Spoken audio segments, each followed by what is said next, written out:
In the previous episode, we learned how our bodies deal with hot conditions and regulates body temperature. In this episode, we shall look at how our bodies adapt with heat acclimatization. Humans have a remarkable ability to adapt to heat stress. Provided with adequate water and protection from the sun, a healthy, heat-acclimated individual can tolerate extended exposure in hot and humid conditions. During this presentation, I will often use the term heat acclimated. It should be noted that heat acclimation is the phenotype response developed by humans to a specific environmental stress. So in our case, that is the heat. So what exactly is acclimatization? Well, acclimatization is your body getting used to a certain environment, whether that be altitude, cold temperatures, or in our case, hot temperatures. It is this repetitive training response to heat stress and exposure where an acclimated individual can run faster in hot and humid conditions. So, heat acclimatization is designed to result in adaptations that reduce the negative effects of heat stress.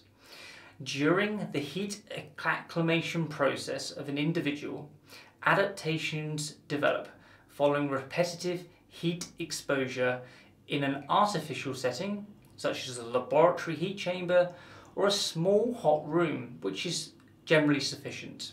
However, this is assuming the room elicits a greater sweating and sweat response than normal neutral conditions and increases skin and core body temperatures.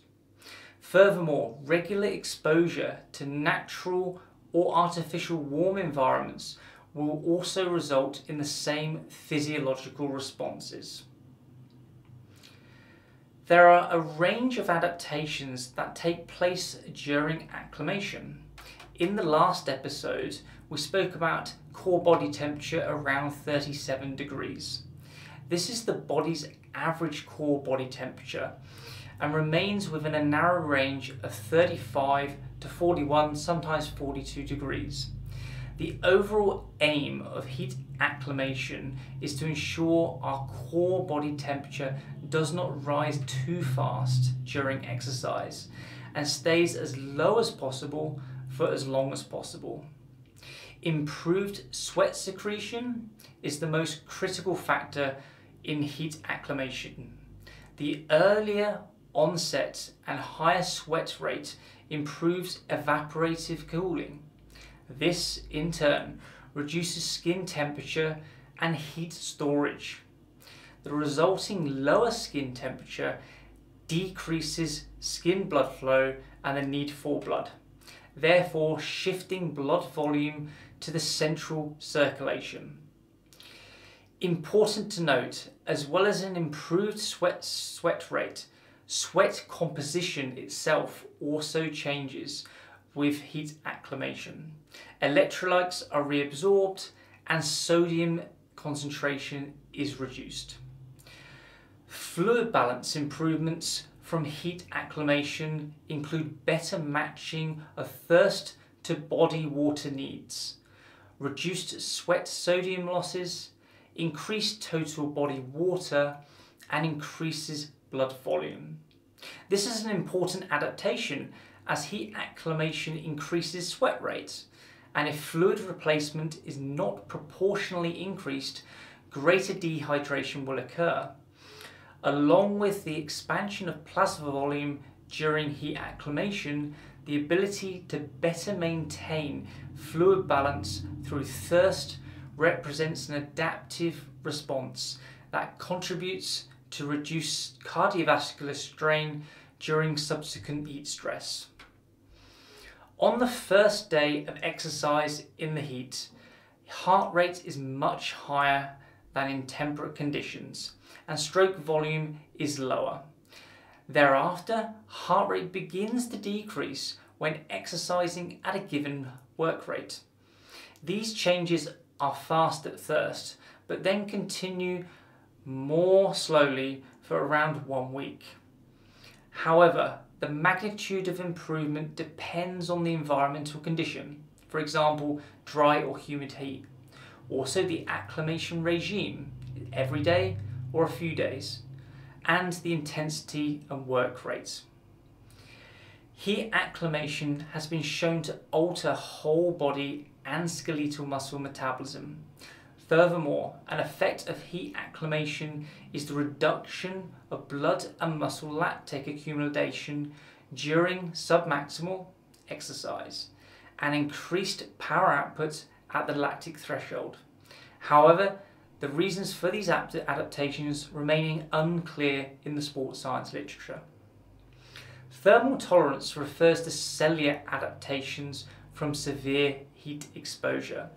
Thermal tolerance and heat acclimation share a common basis, as both may potentially be controlled by something called heat shock response. Heat shock proteins are a family of proteins that are produced by cells in response to very stressful conditions. During a 15-day heat acclimated research study, HSP72 or heat shock protein 72 was shown to progressively increase post-exercise expression decrease in a 29-year-old ultra-marathon runner. He was preparing for the Marathon des Sables. What does this mean? This suggests that a longer heat acclimation period may actually induce greater cellular adaptations.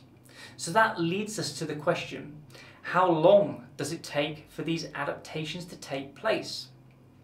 Within the first week of an heat acclimatized individual, blood plasma volume expands and the heart rate decreases during exercise at a set work rate. Furthermore, the thermal comfort improves so that you will feel more comfortable within that environment. From a thermoregulatory perspective, your core body temperature and skin temperature are reduced during exercise at a set work rate, whereas sweat rate increases.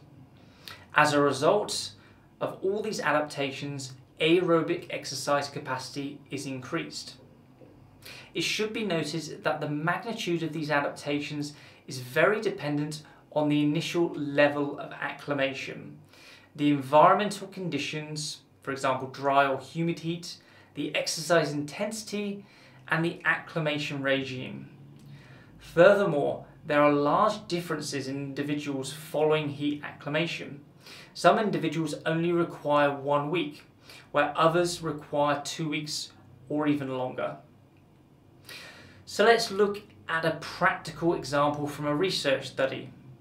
Here, power output during a 43-kilometer cycling time trial was around 16% lower in 37-degree conditions compared to the same time trial undertaken at 8 degrees. After 5 days of heat exposure, the decrease in power output was half restored and almost fully compensated following 2 weeks of regular heat training. While we've looked at how long it takes for these adaptations to take place, we also have to consider how long these adaptations last for. This is critical to success and affects the periodization of our heat training phase. Research suggests and appears to be limited in this aspect. However, heat acclimation slowly disappears if not maintained by continued and repetitive heat exposure. The sports science literature states that for every day without heat exposure, around 2.5% of adaptation is lost. So let's look at how you can apply heat acclimation to your training using either the natural or the artificial environment. With self-paced exercise, this is where the exercise work rate or pace is selected by yourself. You are in control.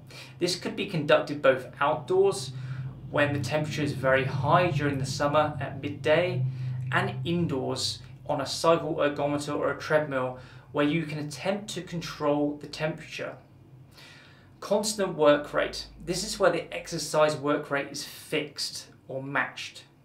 Again, possible in both outdoor and indoor warm environments where you can attempt to maintain a set work rate, for example 60% of VO2 max.